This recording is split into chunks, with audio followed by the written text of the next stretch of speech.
Welcome to episode 208 of Sports Geek. On this week's episode, I chat with Spalk founder Ben Reynolds about changing the sports commentary game. Welcome to Sports Geek, the podcast built for sports digital and sports business professionals. And now, here's your host, who is struggling to hold his microphone after a brutal gym session, Sean Callanan. Thanks, DJ Joel. My name is Sean Callanan, and you are listening to Sports Geek. You might be doing so on our website, sportsgeekhq.com, where you can find everything that we do outside of podcasting, working with teams and leagues on what they're trying to do from a digital point of view, especially with our digital dollars process, helping teams understand their digital audience and content and distribution, and actually drive more revenue from their digital efforts. You also might be listening to it on other platforms such as Google Play, Apple Podcasts, Pocket Casts, Himalayas simply been added from Podcast Movement, and also available on Roku. If you are watching on Roku, powered by .Studio Pro, please let me know. If you want to talk to me about the experience, please get in touch. You can do so by Sean at sportsgeekhq.com, or send me a tweet at Sean Callanan at SportsGeek will also find me. Or you can message me in the Sports Geek Nation Slack. If you haven't joined Sports Geek Nation, please do so. Go to sportsgeeknation.com to do that. I caught up with Ben Reynolds, Ben Reynolds NZ, or NZ for my American listeners, on Twitter. He is from Spalk. Spalk Talk is the Twitter handle. Helps you understand how to spell Spalk. It's not the bird that brings the babies. It's Spalk as in talk. We do talk about that on a chat call with Ben in Dallas. I've known Ben for a long time and caught up in Richmond many years ago. We talked about it on the pod when Spalk was just getting started. So we caught him at a seat in Dallas, and then we caught up for this chat in New York. So I hope you really enjoy this chat. Understand it's part of the Sports Geek Startup Series. So looking at how startups are changing the world of sport, and I'm really pleased with the journey that Ben and the Spalk team have made, and the growth that they're having across the board. So here is my chat with Ben Reynolds from Spalk.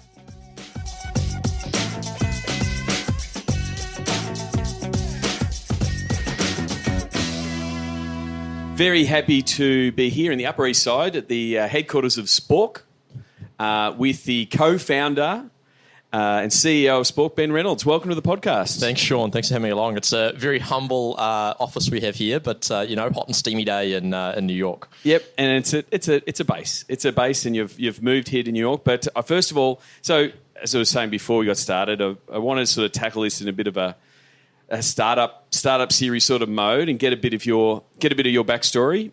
We met, I think it was a couple of years ago now, when you were just starting out. Do you want to take us back to that time when, like, the genesis of Spalk as an idea came about? Sure. So I think the best way to do this is I'll take you back to day zero of Spalk. So obviously you can tell by the accent, I'm a Kiwi, so it's great to see another down under person from down under up here in New York. But so about 2 years ago, me and my business partner decided to start doing our own sports commentary. Yep. Both huge sports fans, and it was the classic, we hate Justin Marshall. For any Kiwis out there, you're going to know who Justin Marshall is. We hate Justin Marshall. We hate his commentary. Let's have our own bit of fun calling the game. So it wasn't a business. We were doing it for a bit of fun, and we'd just sit in our apartment, watch the Sky TV feed, and broadcast our audio online. Yep. What platforms were you, like YouTube or? So on a Mixler was a big one that we used, Okay, which is just your audio streaming platform, Yep. as well as Facebook Live, YouTube. So we'd just sit there. We'd have somebody running the technology in the background. We know quite a few of the players and their families, Yep. and so we'd be dialing girlfriends in during the game and Yep. interviewing them about what's happening and how their partner's performing and things like that. So it was a real hack job, Yep. to be honest. But we started out with this sort of ambition of, hey, let's just share our passion for rugby, cricket, and New Zealand sport. And so from that, as a hobby, as a passion, as a sports fan, where did the genesis for Spalk? So as we're going to do this, we're going to say Spalk a lot, and SPALK. If you're thinking of trying to, what are they talking about? I mean, I think it's it's short for sports talk. So Okay, the yep. SP from sports and Yep. the ALK from talk. So if you're going to Google it, you now know how to spell it, because We're not the spoon fork guys. Yes, exactly. We've had that a few times, right? Why are you guys at a sports technology event when you sell spoon forks? Yeah. But anyway, so we started getting a lot of complaints from some of our fans that, hey, your audio's out of time with the video, right? Yep. So everybody's watching on the Sky Sports app or on their TV or on some other connected device. They've got us playing on a phone or a laptop, but it's the quintessential problem of radio commentary being out of time Yep. with the video. So it's an age-old problem. And it's something that I think a couple of years ago, I think Samsung did a campaign with Roy and HG, who are famous NRL callers, and they called the Origin from the Samsung app, and it was like, that's, I love Roy and HG and the way they call the game, but it was the same problem. It was like, it's a little bit out of sync. Yep. And so the problem we sort of figured out, right, was unless you're sitting at the stadium or Yep. you're at a broadcaster's studio, there is no way for your commentary to be synchronized up to the live video. And so my co-founder, Michael Prendergast, he's an engineer by training. I can do a little bit of code, Yep. More of a business guy, but can do a little bit of code. So we said to ourselves, why don't we try and hack something together to solve this synchronization issue? So we built this buggy little version that only worked on laptop devices. It hung Yep. off the back of YouTube, and it literally synchronized up different audio tracks to a YouTube video. Okay. So as you're watching, you could click a little avatar and it would change the audio out. So very hacky, like I say, only worked on laptops. Yep. But we said, hey, this is kind of interesting. We've solved an interesting little problem here. Why don't we go to some local sports clubs and ask if they want to use this on their YouTube live streams? Yep. So the first event we went and covered was a Plunket Shield, which is the domestic 4-day competition in New Zealand. In cricket. In cricket, where we would go out to the Eden Park Outer Oval. I'd sit there with a camcorder all day, Yep. and I would film 4 days of cricket. And then Michael would be sitting back in the office sort of making sure all the technology worked, and we started getting some of our friends in London and Sydney and the US Yep. to commentate these games. And so we suddenly had this hacky little version of this, embryo of a business Yep. that solved a problem of not having to bring commentators to the ground to commentate. Yep. So that was really where the idea started out. And then we had a really funny one where the CEO of Sky TV in New Zealand filled out a contact us form on our website. So at this stage, we're both doing sort of 2 or 3 days a week. I still working part-time as an associate at a VC fund, and Michael had an engineering computer science job, but we were starting to spend more and more time on it. And the CEO, John Fallett of Sky TV, filled out this contact us form. And both of us just thought it was a joke. Thought it was a joke from our friends, just sort of being like, oh, you guys, here's John Fallett filling out a contact us form. But turned out it really was him. And he was really keen to get in touch with us, talk to us about our technology and see how it could apply to the Sky TV world. So a few weeks later, I had a sort of friend of my dad's who sort of poked me and said, hey, Ben, you might actually want to get back to John. He's sort of waiting on your call. And so we went out to Sky TV headquarters. They absolutely loved it, started talking to their product teams about us, started getting us in front of all the right people. And then Multi Television, another network in New Zealand, heard about us, got us into their office. And we said to ourselves, hey, we're seeing all these things of sort of early traction, early interest in our product. We need to quit our jobs and do this full time. So I went to my boss. Very, very much a momentum play, like, the manifestation of talking about this thing and then having people find out about it, and then they talk to other people, and that momentum build just led to you, leaving your jobs? I mean, I've got some funny stories later on about how we've got into some of the biggest sports leagues that we work with now, but all about that serendipity thing. But so we said, look, let's quit our jobs. We hired a friend of ours to come and do some more engineering work with us. And so at this time, it was all bootstrapped, all just, like you said, weekends, late nights. Correct. Keeping it up and running, testing it every weekend. Exactly. And so I spent an enormous amount of time at a lot of very, very small sports events around Auckland. The squash national championships, the under 15 volleyball national tournament, the swimming under 18s, all sorts of random events where we would go out to these leagues and say, hey, we've got this cool platform. It's going to enhance your broadcast. Look, at this stage, we didn't know how we were going to monetize it. So we'll be honest, I was standing there for free. So no one's going to say no to somebody producing a cool broadcast for them for free. And so we really started out in that very, very, very humble beginnings. But when the broadcasters started getting involved, we had multi-television move really, really quickly. In about 3 weeks, they went from saying, this is kind of cool, to actually integrating our technology into their website. And our first major event we did with them was the high school basketball championships in New Zealand. So that was over 150,000 viewers. We had a dozen different commentators in different languages and different styles. And for multi-television, for those of you listening who don't know who they are, they're a bilingual broadcaster in New Zealand. So they're mandated by government. They're a state-funded broadcaster to provide dual language audio. Previously, they were flying 2 sets of commentators, so up to 8 people a game, because you've got to have a couple of teams, to tournaments all around the country. So they're spending $100,000 on every one of these tournaments just to do the multilingual commentary piece. And so with us, suddenly they could do the multilingual piece at a really cheap cost and also have Fijian and Samoan and Tongan and other languages that could easily provide. And was that a little bit of a light bulb moment? Because I think the first time that we met, like in a cafe in Richmond, to sort of talk about what Spalk was, it was very much in the, the term fan engagement and how can we, enhance the broadcast, but how can we bring the fans in and have the fan commentators, that kind of thing. That was initially like the initial pitch or the initial conversation we had of, you can have your broadcast, but then you can have celebrities doing it or some fans doing it to give you that alternate broadcast, because you don't want to listen to the standard dry or the standard commentators because you don't like them. And then I think it was at a start a big pitch night where you came in and the pitch you did then from the initial conversation we had really shifted to that multilingual media rights owner play to go, we can quickly scale multiple language broadcasts for broadcasters. It's funny. So you've really seen the full evolution of the business from start to finish, which is quite funny.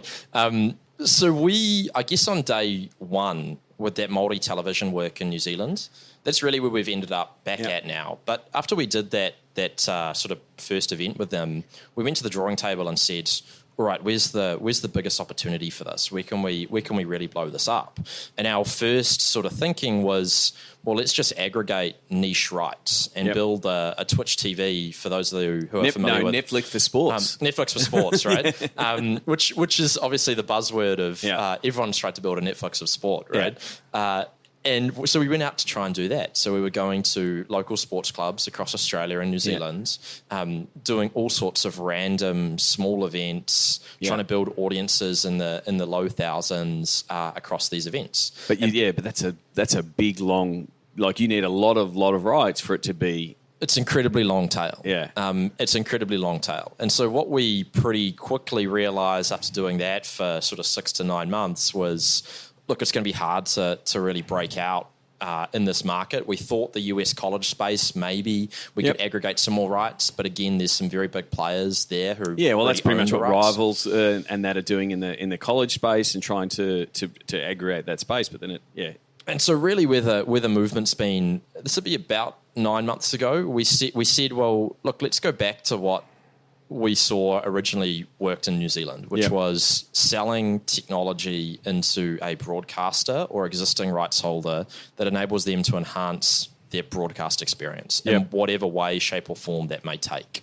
So it involved a bit of rework on the products, but really prioritizing the work we were doing with major rights holders and broadcasters, and saying, look, let's build a virtual commentary studio so that they can, one, save money on not flying commentators around, and two, they can enhance their experience, because maybe they're a multi-television who wants to do dual language, maybe they're a FIBA who wants to do fan commentary, maybe they're a World Rugby who wants to do another dozen languages to some of their broadcasters around the world.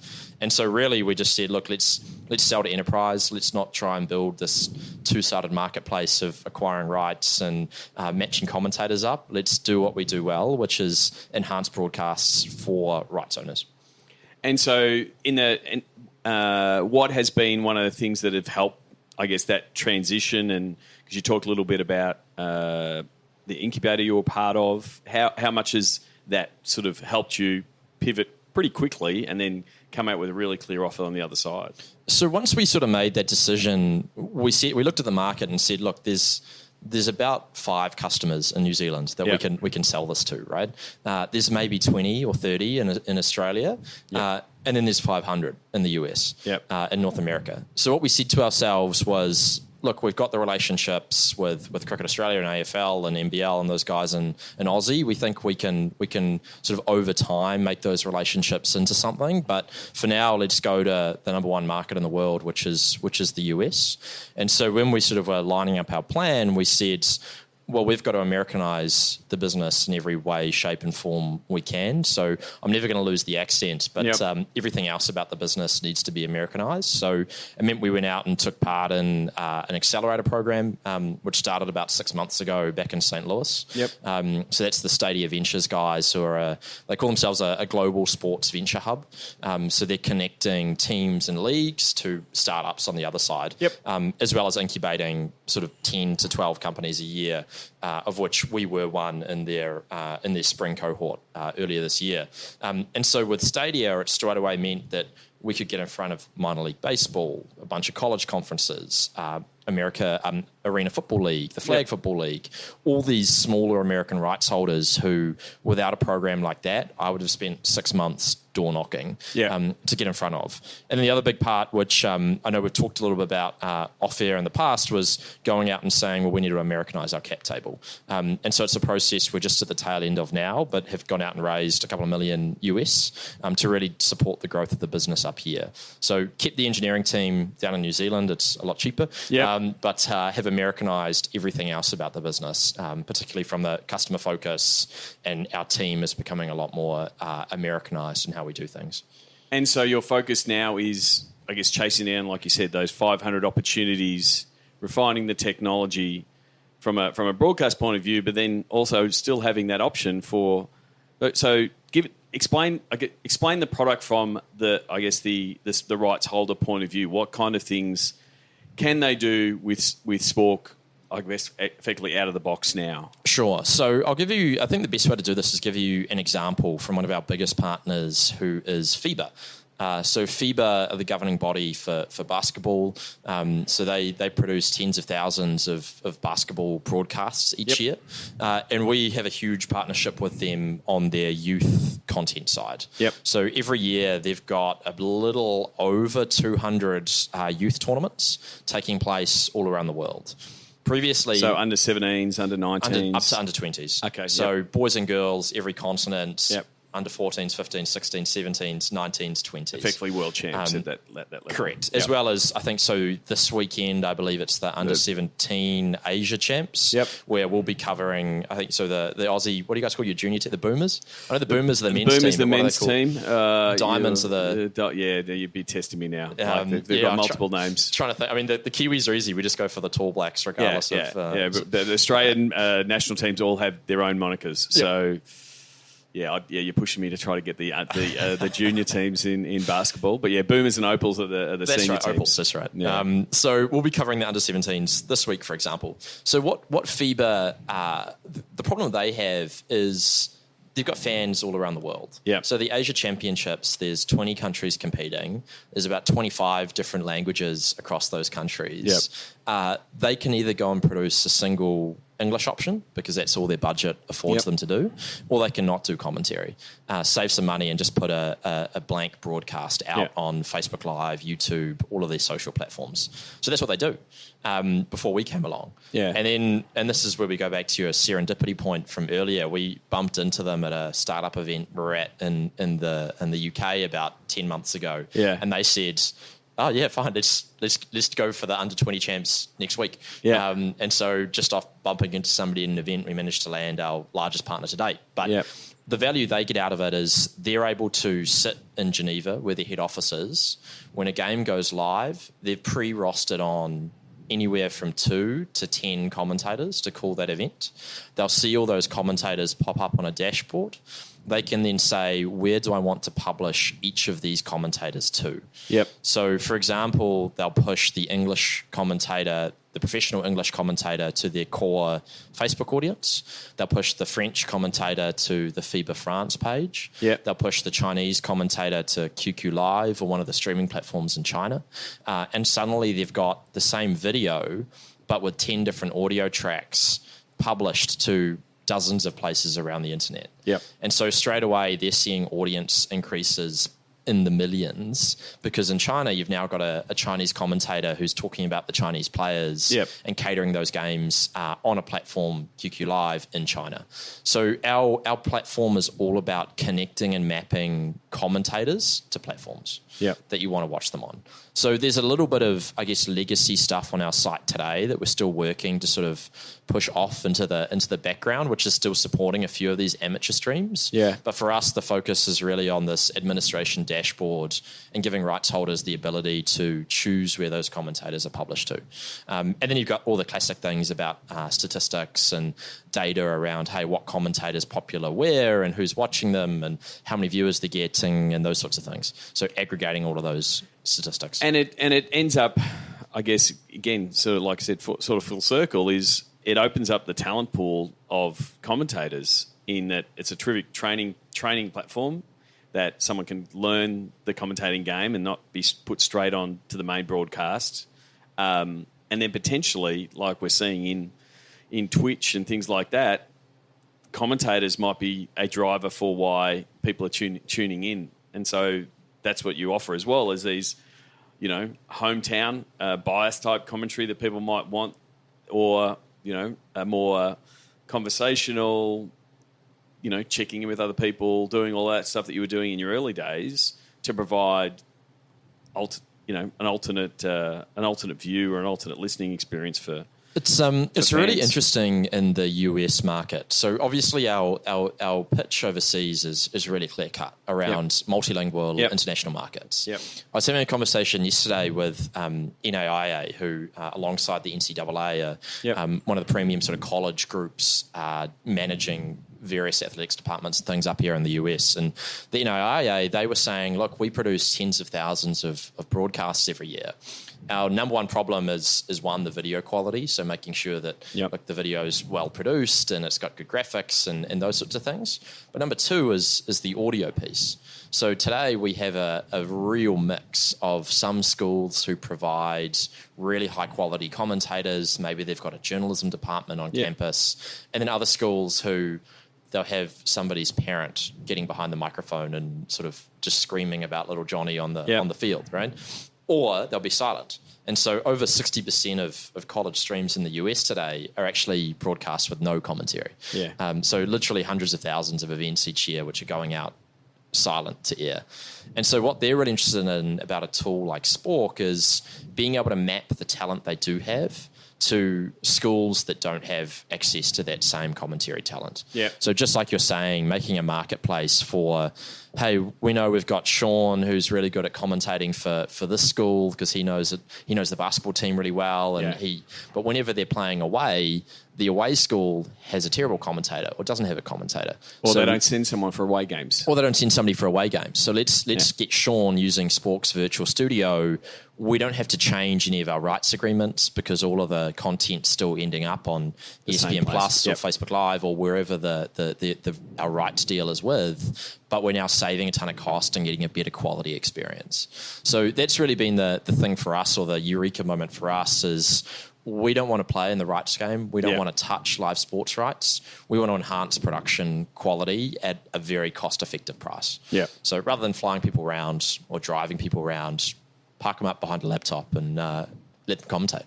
I mean, and definitely also in this market, you've got the Hispanic market, and so you do have needs for multilingual, and it's just been a cost, or there hasn't been a solution to do that. Yep. And there'll be definitely sports that it fits for. A lot of the different markets that have Hispanic, Spanish, that want to listen in their native tongue. It's a really big option for them. I think another interesting example is the USL, which is the soccer league or the football league for the English audience on here. But the USL, they remotely produce all of their commentary already. Okay. So they have a studio down in Florida where the USL, the league, provides a bunch of commentators who sit in the studio and call the games. So we were talking with a few teams a couple of weeks ago, and they were saying, we hate the league's commentators. The league's commentators have no idea who our players are. There's no hometown bias. There's no hometown bias. They're not in touch with the stories, and very sanitized. Yeah. Very, very sanitized. And so what the USL and some of the teams are saying is, hey, we can get the radio call that's already taking place in that hometown market through Spalk, virtually produce that and synchronize that to the feed and publish it into our existing rights destinations. So we get a better product without disrupting or annoying our broadcasters, which is our number one focus, right? Is that we don't want to annoy ESPN or Fox or anything, right? We want to help them get a better quality product that gets more viewers watching. So it's a pretty unique, I think we're a win-win-win for everyone in the market. No one is really losing by us existing. So who are you pitching to? Like if you're pretty much pitching to the rights holder and then engaging the teams to say, here's the product available to you, and the broadcaster or the rights holder is effectively picking up the tab, so you're not really going into the team asking for money. So so we chase whoever looks after the production budget. Yep. So this is a subtle difference, particularly in the last 6 months, where we used to go and pitch for marketing budget and say, use this as a fan engagement play to have fans commentating and all that sort of stuff. Which is a very cluttered space. There's a lot of people pitching for that money. Correct. Yep. And so instead we've said, look, and we should be pitching for production budget, because we are enhancing their production and we're doing it literally at a tenth of the cost of having studio time available. Yeah. And so that's been a much, much easier pitch for us to go after, rather than trying to say, hey, we're competing against all of these other apps and things that are out there chasing this fan engagement budget. So while we have I think a benefit of driving fan engagement, it's not the budget we're chasing. We're really chasing that production budget because we're lowering their costs and enabling them to produce content at a much greater scale. So what does, you mentioned there you've been raising at the moment. What does the next 12 to 18 months look like? Because the last 12 to 18 months have seen a lot of change. What do you hope the next 12 to 18 months holds for you guys? I think the big one for us is we're now set up operating comfortable in the US. Yep. I think that's been the priority for these last 6 months, and it's meant that, look, I've spent 4 of those 6 months on a plane. Yeah. But what the next 12 months for us is about bringing a bit more consistency to our US operations, right? So we've got a packed pipeline of a ton of the sort of second string sports up here, where we're just working through projects at the moment. Yep. We've got a relatively long sales cycle. It's somewhere between 6 to 8 weeks in terms of getting from first meeting through to getting some content live and operating. And so for us, it's really just scaling our sales efforts and commercialization efforts up here in the US. We're pretty excited that it's, as soon as you land a couple, the wheels just start to move. And we've really noticed these last few weeks that we're getting so much more inbound and a lot more just organic interest because we have such a unique offering. So a lot of the leagues now reaching out to us and saying, hey, can you come and have a chat to us? We've heard it's really working really well for World Rugby or USL or whoever else. And that's pretty much how if we have listeners that are working for a pro team or at college level or for a sport, they can contact you, and then the conversation is who owns the rights, who's the production partner. They're the people to talk to, and then once that you've done that deal or you've spoken to them, then you can come back and start implementing with the teams, because effectively you're implementing at the team level. Correct. Because they're the ones that want the customization. They want to do their hometown call or have their own broadcasters or replace the league broadcasters as you were talking about before.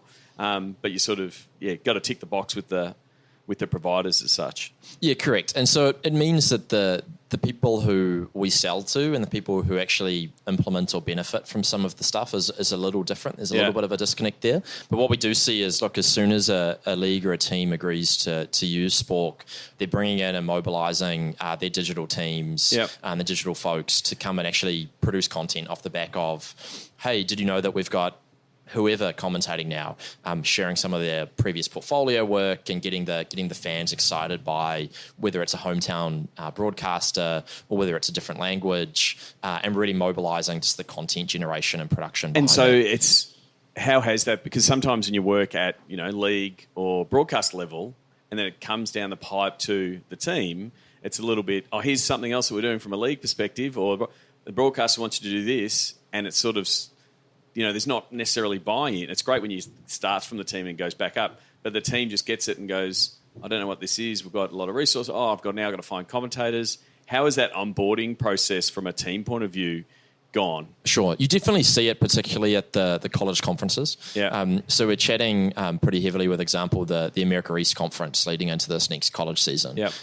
And the first thing they said was, look, we as the conference love it. Yeah. We want you to talk to our member schools first so that they can understand, get buy-in and those sorts of things. So we set up a webinar, ran all of the digital media folks from all of the member schools through how it worked, what it looked like, how they could take advantage of it, shared some collateral with them.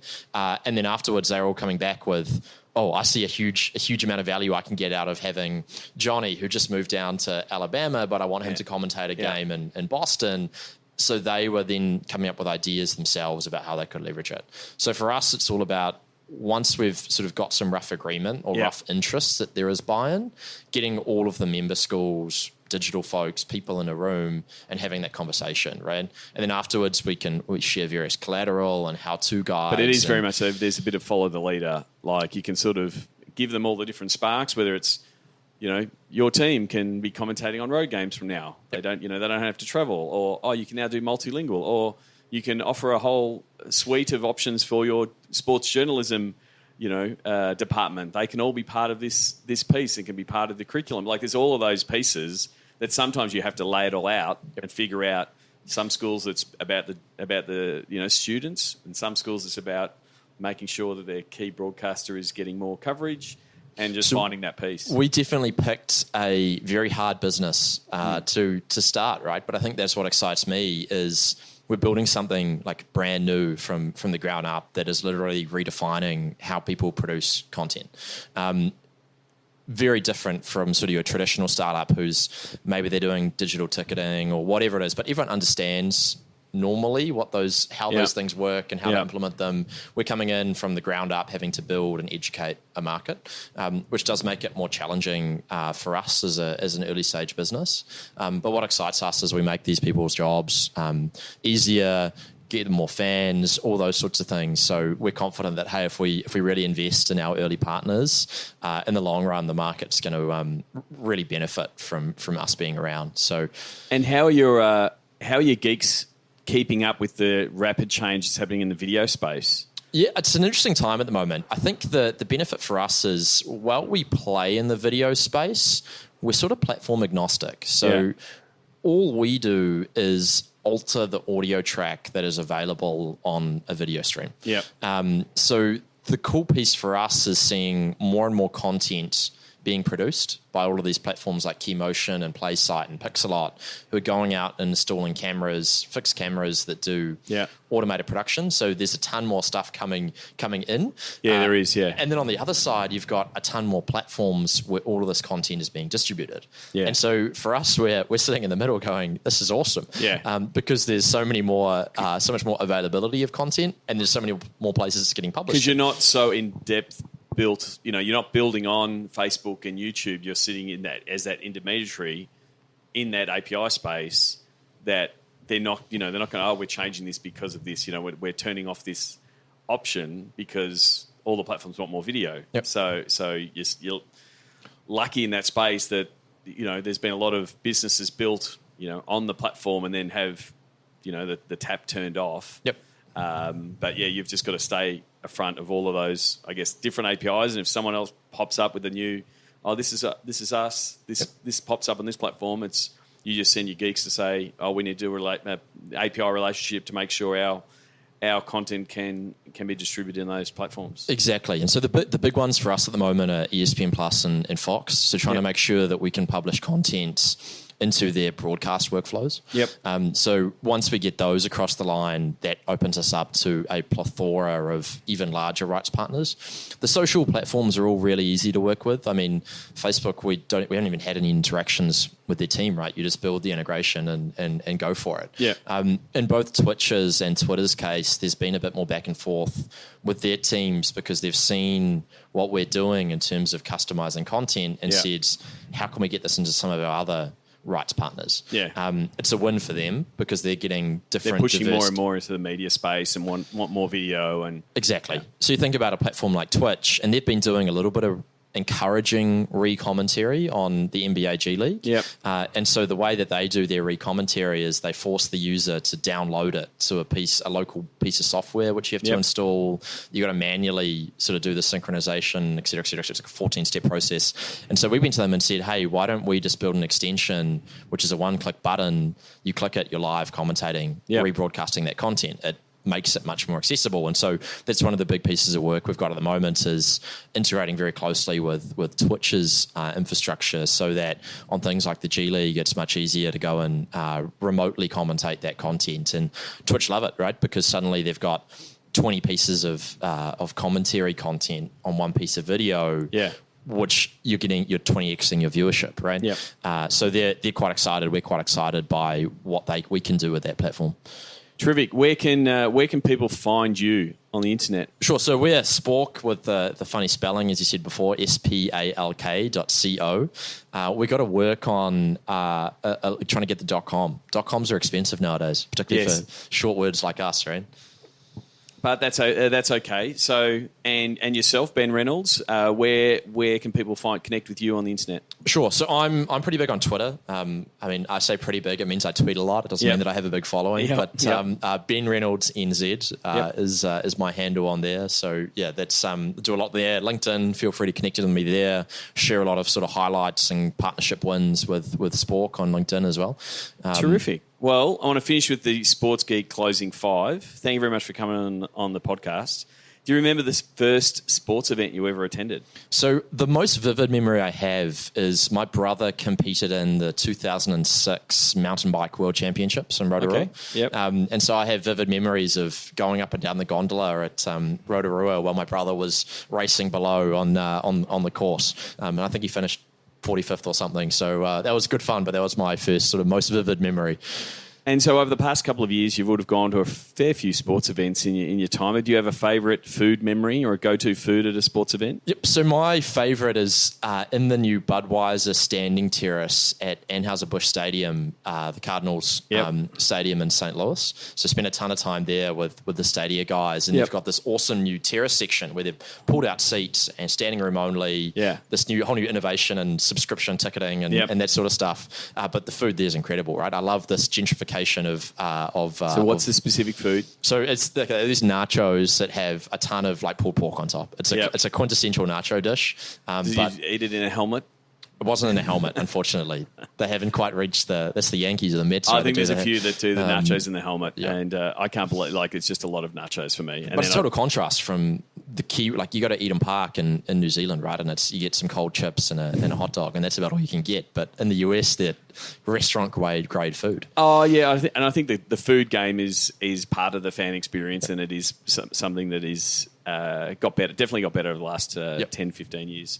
What's the first app you open in the morning? It's got to be email, right? Doesn't have to be email, but if it is email, it's email. It is email. It does become email, like especially with at the moment, like traveling, and you're in these multiple time zones, and you're about to go to you're about to go to bed and everyone's just starting to work back home, and then you wake up and you're like, what did I miss? Yep. The second one is calendar, right? I live off Google Calendar. Yep. And if something's not in there, it doesn't happen. Yeah. And the worst is when you schedule a call for what is business hours New Zealand, but it's the middle of the night up here, and your alarm wakes you up 5 minutes before, and you go, that's right. It's cool to get up for, but yeah. But that's why I like Calendly as a booking tool, because it lets people book in their time zone. Sometimes it does freak people out because they think they're booking them, but most of the time it does work. Yep. Is there someone that that you think the podcast listeners should follow, that you potentially follow or read, and why? Yeah, so I think if you're trying to think, so obviously I come from startup land, right? So my Twitter feed is a mix of sports tech stuff like yourself and commentators and things like that, and people in the technology world, people talking about how to grow businesses, how to evaluate startups, those sorts of things. So one tweeter who I've got a ton out of is Leo Polovitz, who's a VC over in the Bay Area. Okay. Talks a lot about enterprise startups in media realm and things like that. So I actually caught up with him in San Francisco a few weeks back, but I just really like how is it 240 characters now? I don't even know how many characters. It is. 280, I think. 280? It's 140 too much, if you ask me. Exactly. I enjoyed the brevity of 140. Same. I love when people post just really, really meaningful, really punchy tweets, and you read it and go, well, you had to. That's the thing. At 140 characters, you had to edit, and you had to get to the point, not waffle. And 280 just lets people waffle. And the other more metaphorical account that I follow is the Stoic Emperor. The Stoic Emperor. Who is, I don't know, Stoicism, if you're familiar with that as a concept, but he tweets, she, whoever it is behind the account, tweets a ton of just really good mindfulness and sort of mechanisms of processing thought, which I find really, really useful, just in sort of the Stoicism mindset and all that sort of thing. Terrific. And what social media platform is your MVP? And you can probably answer this as yourself, and then maybe from a Spalk point of view. Sure. So LinkedIn has got to be number one.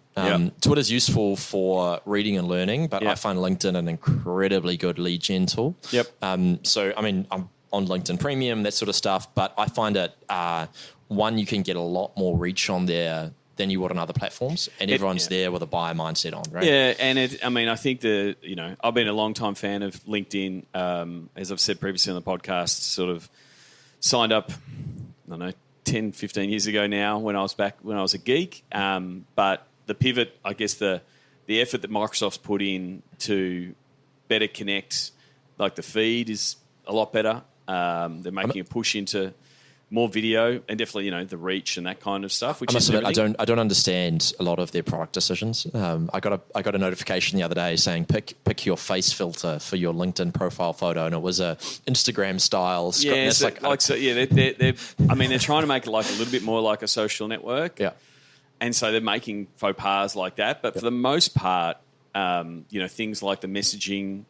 Knowing people, more and more people are online from a LinkedIn point of view, so that sort of helps. And I think they've relaxed there. They were really strict on Ben, you must know this person, and I think I think I've said it before on the podcast.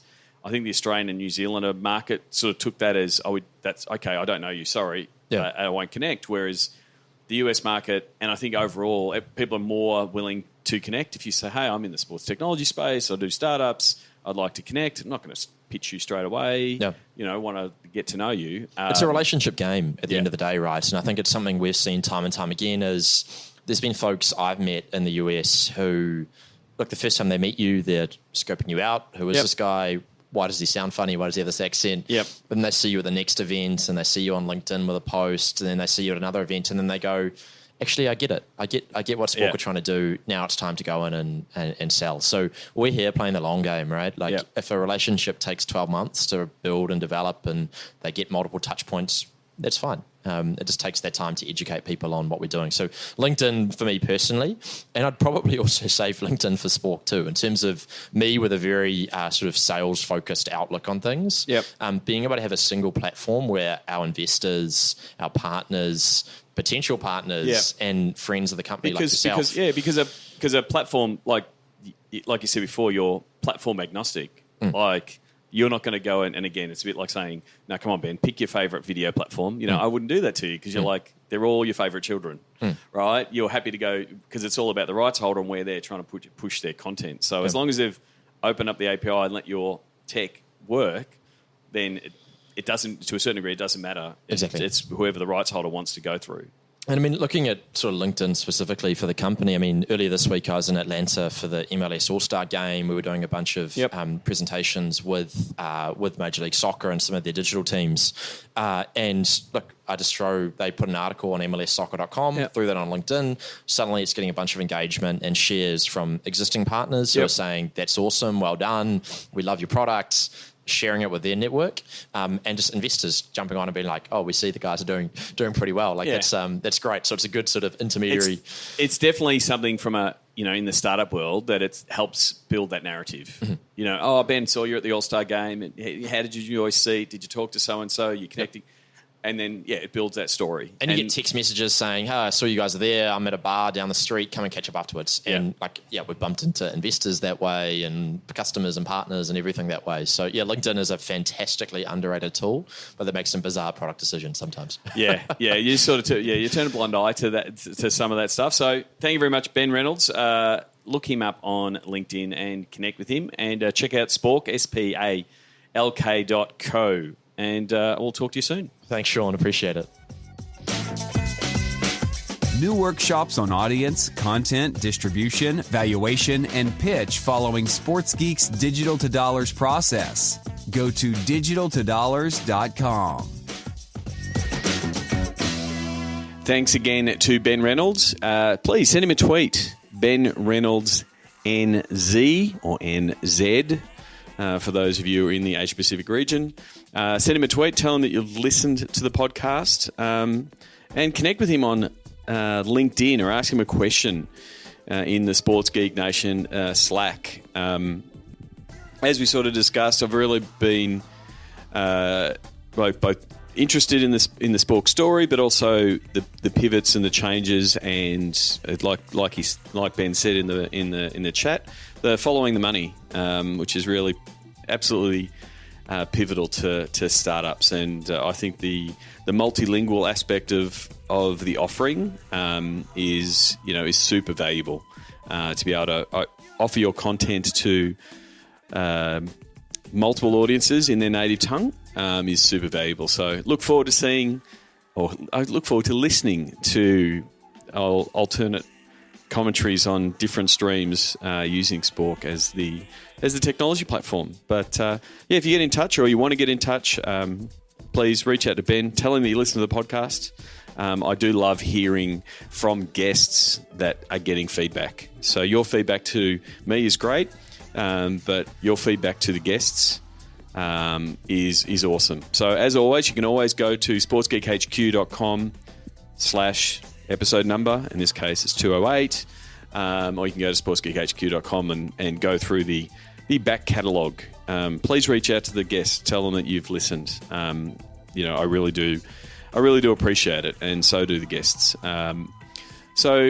Just before I wrap up, just a bit of an update on Digital to Dollars. Thank you for those of you who have sent in some case studies. If you've got a case study that you'd like me to include, I'm looking to include a few different case studies from around the world that fit into the 5 pillars of content, audience, distribution, valuation, and pitch. So obviously there'll be some real easy ones in the content piece and the distribution piece. So if you've done something particular on a social platform that's worked quite well, that you've integrated with your sponsors and your fans like, there's some options there to put in some really cool case studies. And I really want to profile people that have supported me and supported the podcast.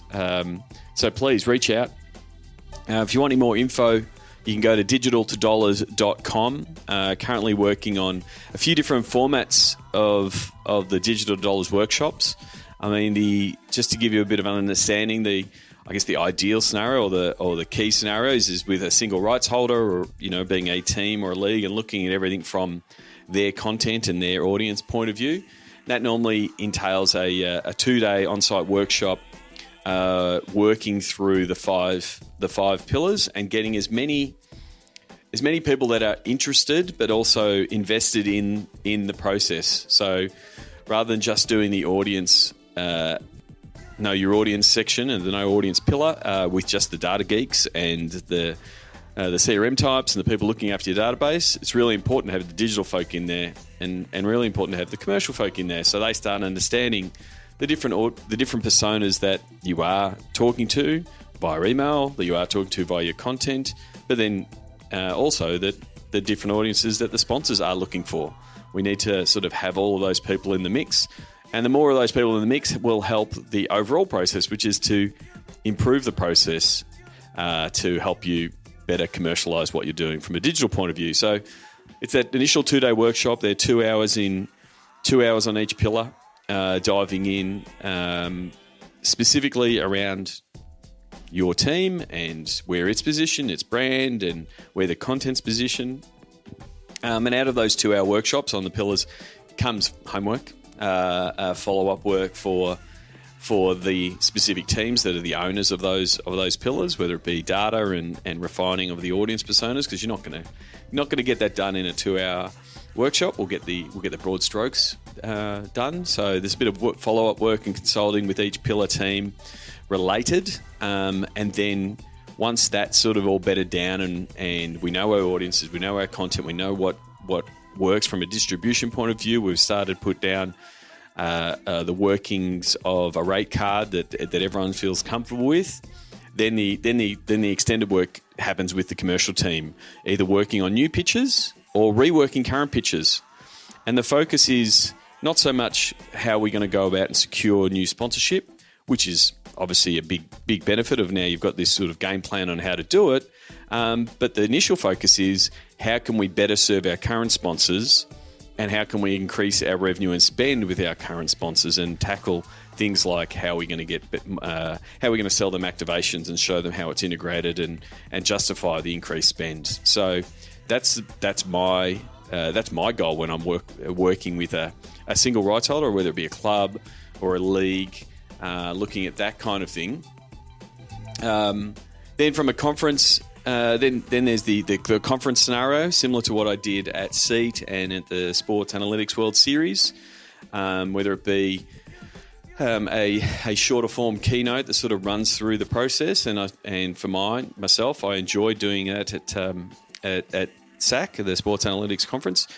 Myself, I still think it needs more refinement. I think it actually works best as a 50-minute workshop like we did at SEAT Dallas, which is really high energy, challenging the room, getting really good conversations. I think it works best in a round table type format where we can get the pens and paper out and actually write things down and start having good conversations, whether that's with the people that are in your team or with colleagues that work in different teams. So it sort of works in that scenario.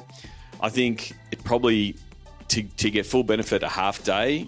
So, I think if we've had more time at SEAT, we would have dove in a little bit deeper, but then we also would have been able to do a few different exercises to start that we would do in the longer form workshop to really start diving deeper and getting people thinking.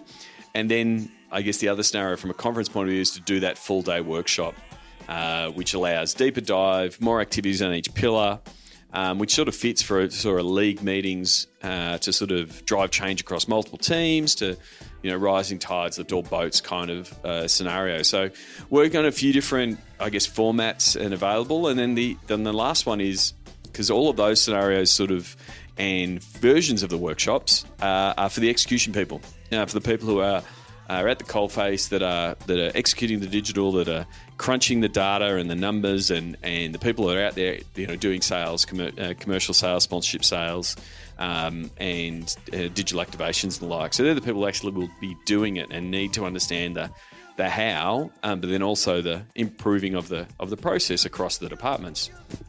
One of the things that needs to also happen is to have some understanding of that process at a board level, and so working on a Digital Dollars boardroom presentation and discussion to be able to present why the current process is broken, where the failings are, and the opportunity to increase revenue from your current sponsorship base and to find revenue from new opportunities in these infinite opportunities that digital offers. You can only sell signage to a stadium once it's all sold out. It's all sold out. Yes, digital signage does allow us to sell more of it, but it's still finite, whereas digital and digital campaigns and digital activations is infinite.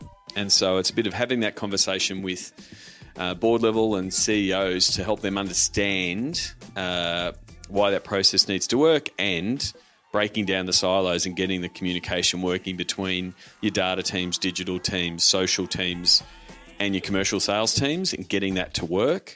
Because when it doesn't work, and we all know, and there's be nodding heads of teams where it doesn't work, and you're not alone. It does happen across a bunch of different teams. I see it quite often in different places around the world. Getting that piece to work, we'll see that uplift in revenue. So that's the thing where we can get board level sign in and sign off and buy in. If I put all of those three together, to help them understand how digital can be a big revenue driver for sports. Like I've said previously, my goal is that digital be the primary revenue driver for sports by 2030.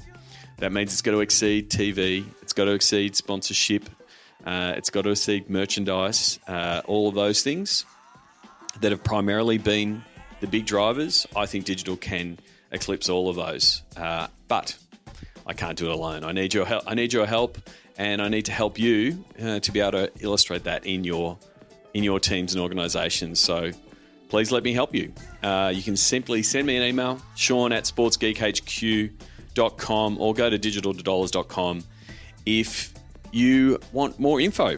That's it from me. If you have not signed up and checked out Sports Geek Nation, I'd love you to do so. sportsgeeknation.com.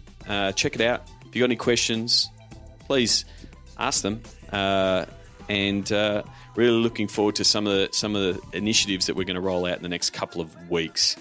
Until next episode, my name is Sean Callanan, and you've been listening to Sports Geek. Join Sports Geek Nation access to exclusive Slack and Facebook groups with regular Q&A sessions with Sean Callanan. Go to sportsgeeknation.com to join. Need help with your digital rate card? Not sure how to price your assets? Is there a disconnect between digital and commercial? That is where Sean works best, in digital divorce counselor mode.